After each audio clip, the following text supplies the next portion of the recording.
Hey, so this is the Milwaukee Packout Toolbox Rolling series, and we are just going to go through and tell you how much we love these things. They organize all the tools in the garage, all the screws, everything stays upright. You can move them and transfer them.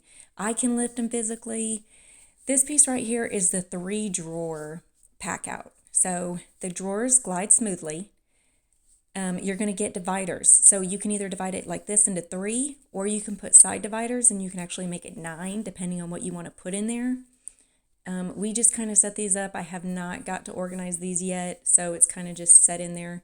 But these are super easy. If I needed any of this stuff, I could literally just unhook this toolbox and take it inside.